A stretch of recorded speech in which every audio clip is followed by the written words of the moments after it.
ಏನವ ಇಷ್ಟು ಚಲೋ ರೆಡಿಯಾಗಿ ಎಲ್ಲಿಗೆ ಹೋಗಿದ್ದೆ? ನಾನೇನ್ರಿ ಇಲ್ಲೇ ಬಜಾರಿಗೆ ಹೋಗಿದ್ದೆ ರೀ. ಹೊಂಟ್ರಲ್ರಿ ಬರ್ರಿ ಆಂಟಿ.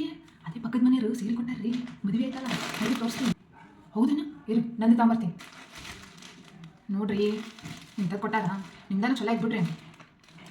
ಸ್ವಲ್ಪ ಬಾರ್ಡರ್ ಗಿಡ್ರು ಬಂದೈತ್ರಿ. ನಂದೇನೈತ್ರಿ ಚಲೋ ಆಯ್ತು ನಾನು. ಅಯ್ಯ ಬಾರ್ಡ್ರ್ ಬಂದ್ರೆ ಬಟ್ಟೆ ಅಂದ್ರೆ ನಿನಗೆ ನೋಡು ಕೊಡೋದು ಕೊಡ್ತಾವು, ಒಂದಿಷ್ಟನ್ನು ಚಲೋದು ಕೊಡೋದಿಲ್ಲ. ಇಂಥ ಹೊಕ್ಕೊಂಡು ಹೋದ್ರೆ ಮರ್ಯಾದೆ ನಮಗೆ. ಅದೇ ಒಳ್ಳೆ ಸೇಲ್ನಾಗ ತಂದುಬಿಟ್ಟಿರ್ತಾರೆ, 200 ರೂಪಾಯಿದು ಕೊಟ್ಟು ಬಿಟ್ಟಾರ್ರಿ. ನಾವಂಗೆ ಕೊಟ್ಟರೆ ನಡೀತೈತೇನ್ರಿ? ಅಲ್ವೇ ಓದ್ಸಲ ಅವ್ರ ಫಂಕ್ಷನಿಗೆ 100 ರೂಪಾಯಿ ಸೀರೆ ಕೊಟ್ಟಿನಿ ನಾನು. ಮೂಳ ಎಂಥದ್ದು ಕೊಟ್ಟೈತೆ ನೋಡು ಮನ್ಗೇನಿಂತಂದು. ನಾವಂಗೆ ಹಿಂಗೆ ಮಾಡಬೇಕು ಮುಂದಿನ ಸತೆ. ನಾವು ಬಿಡ್ರಿ ಆಂಟಿ, ಏನೋ ಕೊಟ್ಟಾರ ತಪ್ಪೀಗ ಉಟ್ಗಂಡು ಅಂತ ಹೋಗೋಕ್ಕಾಗಲ್ಲ, ಹೋಗಿ ಬರ್ಬೇಕಷ್ಟೇ. ಒಂದಿಷ್ಟು ಚಲೋ ದಾನ ಕೊಡ್ಬೇಕಿಲ್ರಿ.